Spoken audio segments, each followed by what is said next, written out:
Bien-aimés dans le Seigneur, que Dieu vous bénisse. Aujourd'hui encore, nous sommes là pour ensemble partager la parole de Dieu, la nourriture spirituelle. Aujourd'hui, il va être question de la délivrance pratique est un trésor. Donc, c'est le thème que nous allons développer ensemble. Et la délivrance pratique est un trésor. Bien-aimés, je veux expliquer le thème de trésor avant d'entrer dans le vif, n'est-ce pas, de cet enseignement ce matin, ce soir. Un trésor, c'est un amas d'or, d'argent, de choses précieuses mises en réserve.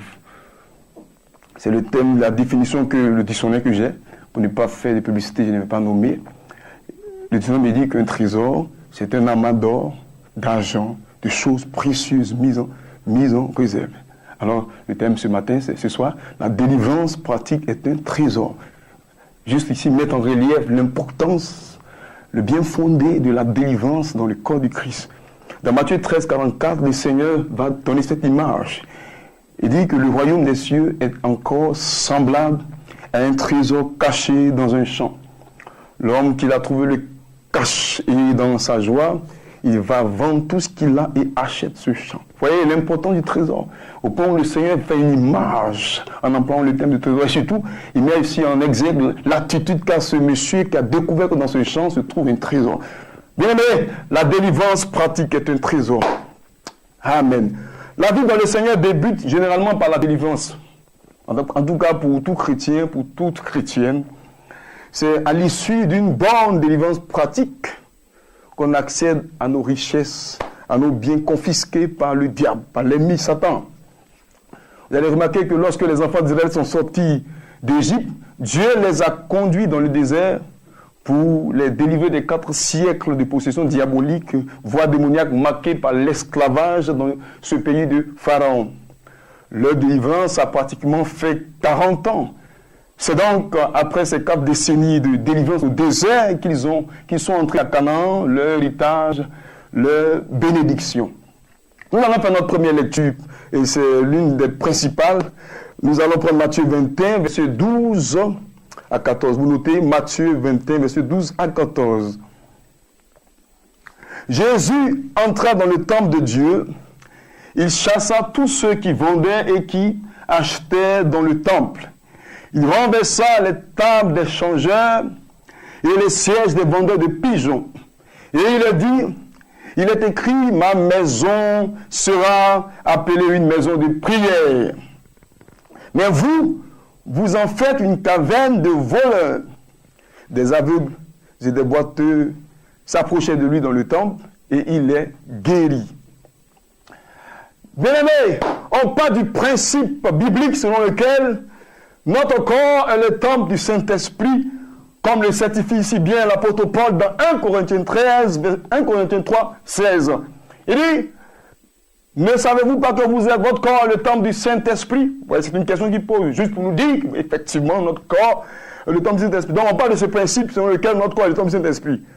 C'est pourquoi à un moment donné, tout comme Jésus-Christ, le Saint-Esprit entre dans le temple pour chasser les démons. C'est notre corps, notre temple, n'est-ce pas? Nous sommes église, chacun pour sa part.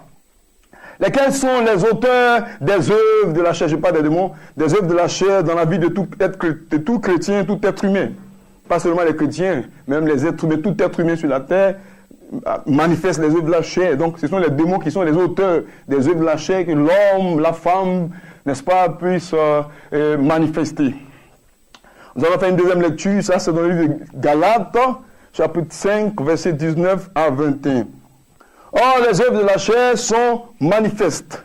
Ce sont l'impudicité, l'impureté, la dissolution, l'idolâtrie, la magie, les inimitiés, les querelles, les jalousies, les animosités, les disputes, les divisions, les sectes, l'envie, l'ivrognerie, les excès de table et les choses semblables.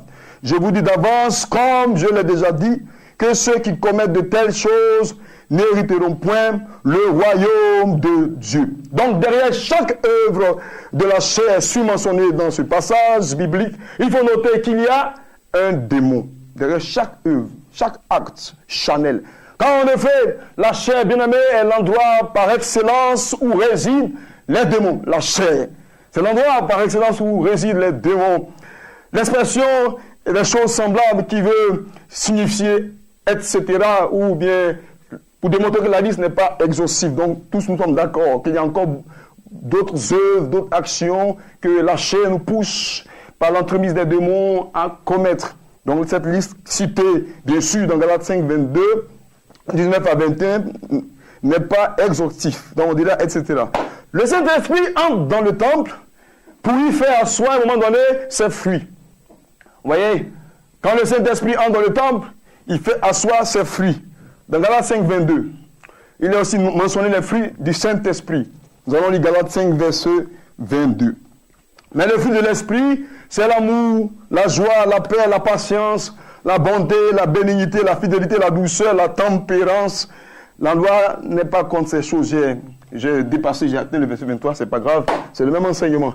C'est alors que, bien sûr, les bénédictions abondent sur la bande. Lorsque le Saint-Esprit entre dans le temple, vous voyez, Jésus rentre dans le temple, qu'est-ce qu'il fait? Il saccage les tables, les changeurs, les trafiquants qui sont dans le temple, il renverse tout, il nettoie et puis il dit, vous avez fait de ce lieu une caverne, n'est-ce pas, de voleurs, mais mon Père a déclaré dès le départ que ce temple, ce lieu devait être une maison de prière. Donc le Seigneur rentre, tout comme le Seigneur qui rentre, et il saccage tout. Le Saint-Esprit aussi entre dans le corps, n'est-ce pas, de l'enfant de Dieu, du chrétien ou de la chrétienne, pour opérer la délivrance, pour libérer, pour détruire, pour déraciner, pour faire cesser le commerce et les trafics qui ont cours dans le corps qui est le temple de Dieu, le temple du Saint-Esprit. C'est alors, après ce nettoyage à sec, que les bénédictions abondent et surabondent. Comme dans le cas où Jésus débarrasse, je le disais tantôt, le temple des trafiquants, des changeurs, des sièges, des vendeurs de pigeons.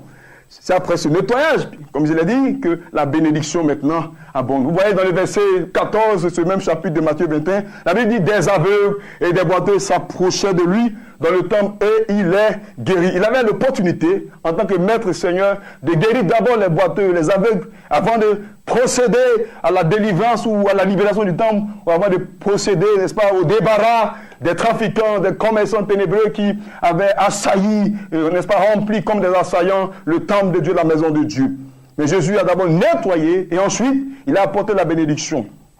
Le Saint-Esprit dans le corps de chrétien est la manifestation de la gloire de Dieu. La manifestation de la suprématie de Dieu, la manifestation du règne total du Seigneur. On va lire Jean 14, 23. Jésus lui répondit, si quelqu'un m'aime, il gardera ma parole, mon Père l'aimera, nous viendrons à lui et nous ferons notre demeure chez lui. Vous voyez, le Saint-Esprit vient dans la vie du chrétien pour débarrasser ce qui l'empêchait d'entrer dans sa destinée prophétique ou de rentrer dans ses bénédictions, et il fait du corps de ce chrétien un lieu où il règne, un lieu où il impose, n'est-ce pas, sa volonté. Dieu descend dans ce trône pour siéger dans notre corps, n'est-ce pas, pour convaincre le monde en ce qui concerne le péché, c'est le Saint-Esprit, la justice et le jugement. Amen. Peuple de Dieu, nous allons lire Jean chapitre 16, versets 7 à 11. Il vous est avantageux que je m'en aille, car si je ne m'en vais pas, le consolateur ne viendra pas vers vous. Mais si je m'en vais, je vous l'enverrai. Et quand il sera venu, il convaincra le monde en ce qui concerne le péché, la justice et le jugement. En ce qui concerne le péché, parce qu'il ne croit pas en moi. La justice, parce que je vais au Père et que vous ne me verrez plus. Le jugement, parce que le prince de ce monde est jugé. Peuple de Dieu, en d'autres termes, le Saint-Esprit nous apprend comment vivre le royaume de Dieu sur terre. Comment vivre la foi chrétienne, la sanctification. Comment vivre comme si nous étions déjà au ciel. Le Saint-Esprit nous apprend ces manières sur cette terre, la terre des vivants. Et c'est dans la mesure d'ailleurs où l'Église représente, ou du moins la chancellerie du royaume de Dieu parmi les hommes. L'Église est la chancellerie du royaume de Dieu parmi les hommes. Pour ne pas dire, l'Église est une ambassade, et l'ambassade de Dieu sur terre. Donc l'Église, le corps d'Église, le temple que tu es, tu représentes le royaume de Dieu. Chacun, pour savoir, représente, n'est-ce pas, le royaume de Dieu. Chacun est ambassadeur, chacun, n'est-ce pas, est une ambassade, je peux dire ainsi, du royaume de Dieu sur terre, une chancellerie. Le Saint-Esprit, en tant que Seigneur, doit être le seul à occuper la première place dans le temple. Il n'admet pas la présence d'autres divinités. Ils n'ont rien en commun. C'est pour cela, quand il vient dans ta vie en tant que nouveau chrétien, bien aimé, c'est clair qu'il y aura toujours un combat interne en toi. Certains esprits qui longtemps n'ont pas été chassés ont obligation, n'est-ce pas, de plier bagage et de partir par le Saint-Esprit. Il est l'autorité, il est le suprême, il est Dieu, il te remplit. Donc les esprits malins ne peuvent pas rester. Normalement, c'est pour cela, ici il faut souligner le bien fondé de la délivrance pratique, c'est tout. C'est de cela qu'il est question. Alléluia. Bien, ils n'admettent pas la présence de divinité, ils n'ont rien en commun. De ce fait, la séparation est absolument une obligation. La séparation, la division avec les mauvais esprits, les choses passées, ça vient comme une obligation, n'est-ce pas, à laquelle chaque enfant de Dieu est appelé, n'est-ce pas? Amen. 2 Corinthiens chapitre 6, versets 14 à 17. Paul ne dira pas le contraire, nous allons lire ce qu'il dit dans 2 Corinthiens 6, verset 14 à 17. Il ne vous mettez pas avec les infidèles sous un joug étranger, car quel rapport y a-t-il entre la justice et l'iniquité? Ou qu'y a-t-il de commun entre la lumière et les ténèbres? Quel accord il y a-t-il entre Christ et Bélial? Ou quel part le fidèle avec l'infidèle? Quel rapport y a-t-il entre le temple de Dieu et les idoles? Car nous sommes le temple du Dieu vivant, comme Dieu l'a dit. J'habiterai, je marcherai au milieu d'eux, je serai leur Dieu et ils seront mon peuple. Verset 17, c'est pourquoi sortez du milieu d'eux et séparez-vous. Séparez-vous. Dit le Seigneur, ne touchez pas à ce qui est impur et je vous accueillerai. Ouais, donc, la séparation est de mise. La séparation est obligation, est une obligation. Amen. Peuple de Dieu, ceux qui convulsent, je vais donner les hommes pendant les funérailles, ceux qui tremblent pendant les obsèques, n'est-ce pas, ou pendant les enterrements, dans les cimetières, ceux qui convulsent, qui tremblent, qui tombent en transe, je vais vous dire une chose, ils sont possédés. Parce que le Saint-Esprit ne peut pas cohabiter avec ce genre de choses. Quand vous lisez Lévitique 20, verset 27, Moïse dit, si un homme ou une femme en eux l'esprit de mort ou un esprit de divination, ils seront punis de mort et on les lapidera, leur sang retombera sur eux. Tu peux être chrétien ou chrétienne et puis par moment, pendant les funérailles, tu manifestes ce genre de choses. Le Seigneur me dit et te dit que c'est un cas de possession démoniaque parce que la Bible ne se dédie pas. Je l'ai déjà répété ici dans Isaïe 34, verset 16, il a dit que consultez le livre de l'Éternel et lisez-le, aucun d'eux ne fera de faux. L'une le manqueront, sa bouche l'a ordonné, son esprit la rassemble. Donc, de la Genèse à l'Apocalypse, le Seigneur n'a pas changé sa façon de parler. Alléluia. Peuple de Dieu, la délivrance est bénéfique, voire avantageuse pour tout chrétien. C'est quand on n'est pas délivré qu'on peut manifester ce genre d'esprit pendant les obsèques, pendant les funérailles. Et après, tu viens à l'église pour attraper le micro, chanter au Seigneur. Cependant, tu as un esprit de mort qui te manipule, qui t'utilise. Souvenez-vous dans Acte 16, l'apôtre Paul a chassé d'une femme un esprit python. Cependant, ce que cet esprit disait était vrai. Vous voyez, le Saint-Esprit, quand il vient dans ton corps, quand Christ entre dans le temple, il ramasse tout, il détruit tout. Il saccage tout. Il renverse, n'est-ce pas, les tables des changeurs. N'est-ce pas, il renverse tous les poissons à dos. Il débarrasse les temples, il rend le temple pur. Il ne peut pas encore d'autres esprits de ce genre, de ce type dans ton corps pendant que tu pars à l'église. Voici la nécessité, le bien fondé ou le bien fondé de la délivrance pratique. Amen.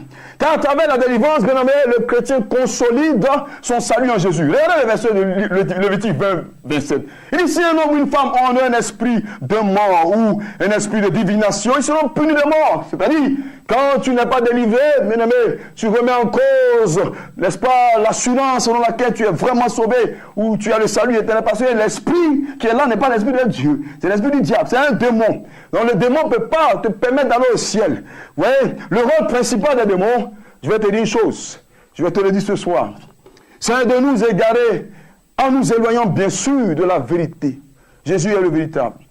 C'est tout simplement que le Saint-Esprit, amen, je te dis quelque chose, si certaines personnes ont vu le premier pas dans la chrétienté marquée par les épreuves, il y a des personnes qui, dès qu'ils donnent leur vie à Jésus-Christ, donc elles donnent leur vie à Jésus-Christ, vous l'avez remarqué, elles sont éprouvées, elles ont des difficultés, parfois leur commerce ne marche plus, elles se posent des questions, mais pourquoi depuis que j'ai donné ma vie à Jésus, rien ne marche, souvent des maladies se présentent. Je vais te dire, c'est tout simplement que le Saint-Esprit a pris l'engagement de dégager de leur corps, c'est-à-dire du temps, tous les esprits qui le souillaient et qui rendaient impossible, n'est-ce pas, voire irréalisable l'objectif premier du temps. Jésus a dit, cette maison est appelée à être une maison de prière. C'est-à-dire, tu es un enfant de Dieu, tu es appelé à prier, à adorer Dieu, à chercher sa face. Donc, le Saint-Esprit, quand il opère la délivrance dans ton corps, quand il rentre pour tout saccager, il est tout à fait normal que tu sentes les effets de ce combat qui a cours dans ton corps. Les esprits ne pouvant pas supporter, c'est ceux-là qui vont attaquer tes affaires, qui vont empêcher que tes affaires ne marchent plus, qui vont causer quelques bobos, quelques maladies, et tu te poses des questions, mais pourquoi depuis je suis en Jésus, tout le temps je suis malade, je me soigne. Il y a des choses qui doivent disparaître. C'est des choses qui doivent quitter. Vous voyez, le Seigneur est rentré dans le temple, je vous l'ai dit, il a chassé tous les trafiquants, tous les vendeurs de pigeons, tous les vengeurs de souris, tous les vendeurs d'Akmani, tous ceux qui, n'est-ce pas, détruisaient le temple, il les a expulsés, il les a renvoyés, il a purifié la maison du Seigneur, il en a fait maintenant une maison de prière. Et c'est alors qu'on lui amena les malades, les cas de délivrance, et il opérait des miracles. C'est-à-dire que le Seigneur t'apportera ta bénédiction, ta délivrance, ta guérison totale lorsque il aura nettoyé ton corps, il aura purifié ton corps par la délivrance pratique. Amen. C'est par la délivrance pratique que tu pourras. Hein, c'est un chemin, n'est-ce pas, implacable, un chemin qu'il te faut emprunter. Tu ne peux pas venir dans le Seigneur et puis garder les choses, n'est-ce pas, les manières de faire, les esprits que tu as fait. Tu ne peux pas venir avec ces esprits et croire que le Saint-Esprit va les aduler ou va les amener, il va les chasser. C'est pour ça que l'onction peut tomber sur quelqu'un, il est foudroyé. Ce n'est pas toute l'onction, ce n'est pas toutes les onctions. Quand elles tombent sur les cas des personnes, que c'est l'onction de prospérité, l'onction de voyage, il y a des cas qui sont bousculés par l'onction parce que les esprits qui sont dans ce corps sont tels qu'il faut qu'il y ait, n'est-ce pas, un tremblement de terre. Alléluia. Peuple de Dieu, bon, le Seigneur rétablit le temple en chassant les mauvais esprits, les sorciers qui viennent chaque nuit te donner à manger. La nourriture, un songe qui donne du vin à boire pendant tes songes et qui font de toi un grand alcoolique. Il vient te donner de la viande, de la sorcellerie, des choses comme ça que le Seigneur désapprouve, tu vois. Donc le Saint-Esprit a besoin, bien aimé, n'est-ce pas, de les chasser, de les déraciner de ta vie avant d'établir son royaume, avant d'établir, n'est-ce pas, la mission principale qui est de prier, qui est d'adorer le Seigneur en esprit, en vérité, sans tache ni ride. Aucune présence, n'est-ce pas, impure ne doit rester parce que ces présences sont susceptibles de te conduire en enfer. Bien aimé, je te parle de la parole de Dieu.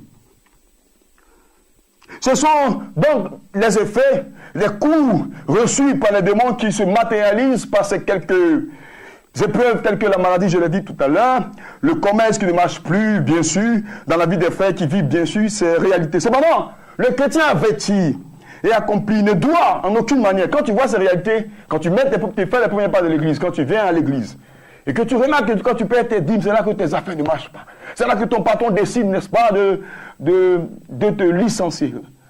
Tu n'as pas à trembler. C'est de bonne guerre. Ce sont les esprits là qui sont en train de te causer des ennuis.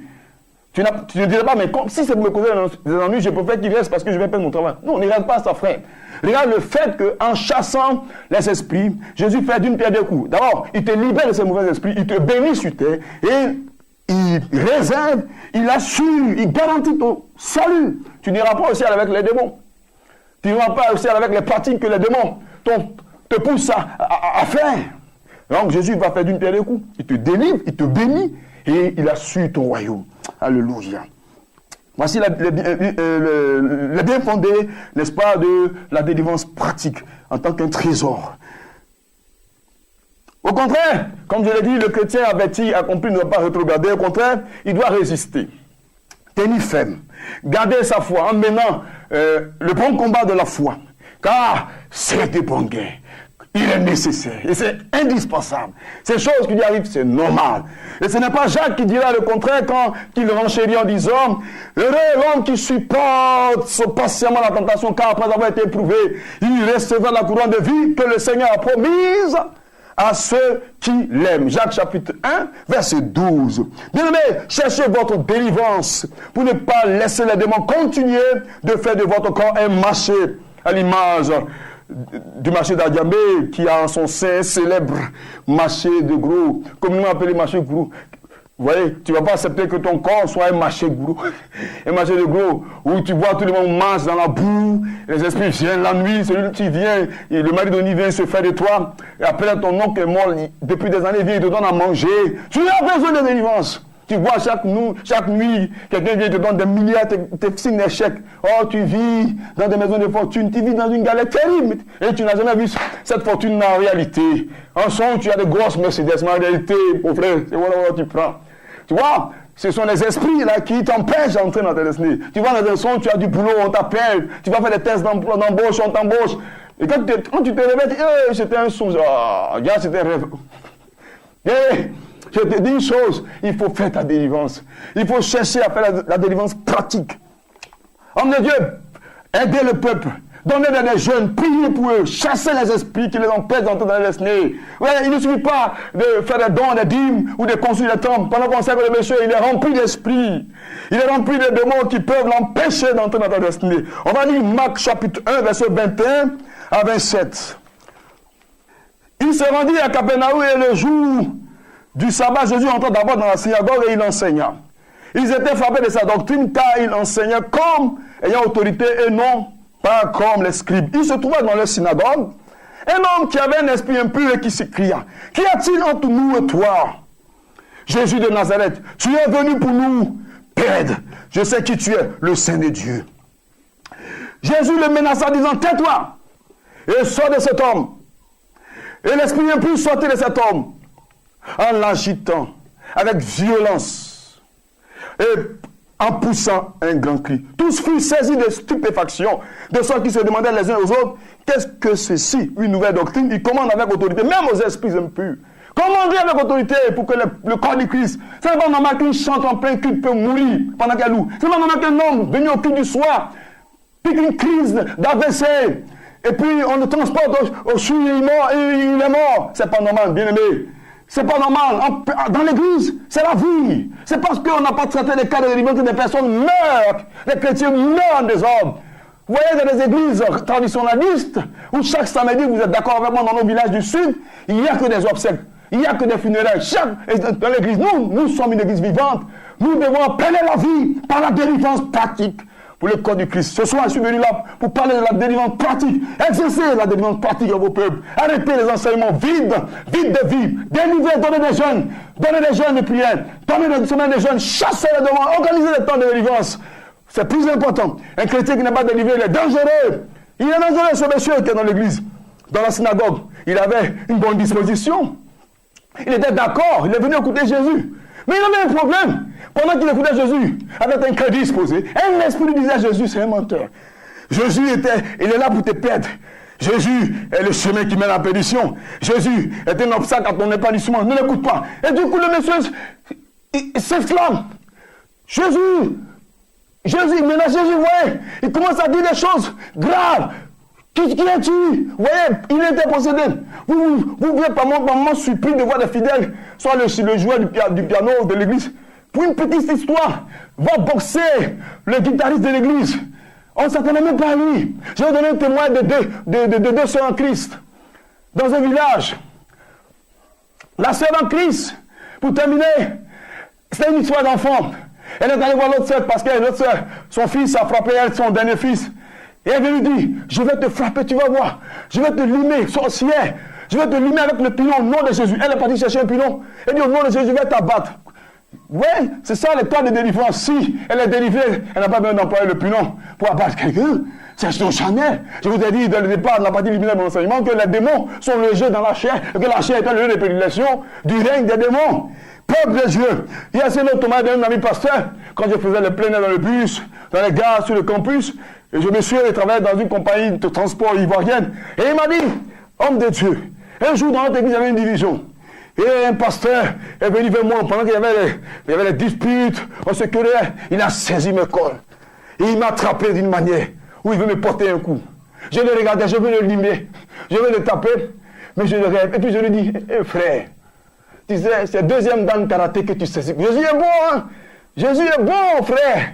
Jésus est bon. Tu vois, il réalise qu'il peut le limer, mais à cause de Jésus. Parce que la délivrance, il faut l'entretenir. Il dit: deuxième dan karaté, je peux t'abattre, frère.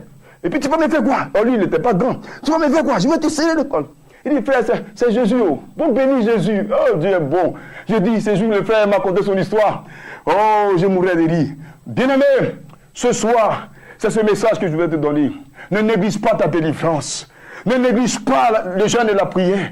Cherche à faire ta délivrance. Ces esprits-là qui viennent vont partir. Est-ce que tu comprends? Ce ne sont pas comme ce frère qui est venu dans la synagogue, qui était bien disposé et qui avait un esprit qui parlait en lui. Qui disait: oh, regarde comment le pasteur est mal habillé, regarde comment sa femme même elle se comporte. Toi-même, tu cherches quoi ici? Sors de cette église. Il n'a pas été délivré. C'est maintenant que Christ va faire sa délivrance. Toi aussi, si tu es dans ce cas, bien-aimé, cherche ta délivrance. Cherche à faire ta délivrance, afin que ces maladies-là cessent. Fais bien ta délivrance. Dévoile ce que tu casses. Bien entendu, je n'ai pas parlé ici. C'est important, c'est dans la délivrance. Et que toute la gloire soit à l'Éternel ce soir. Que Dieu vous bénisse. Il vous bénisse abondamment. Et que son nom soit glorifié pour tout ce qu'il fait dans vos différentes vies. Recevez vos délivrances par ce message. Prenez la résolution d'aller chercher vos délivrances pour recevoir vos bénédictions. Que Dieu vous bénisse abondamment.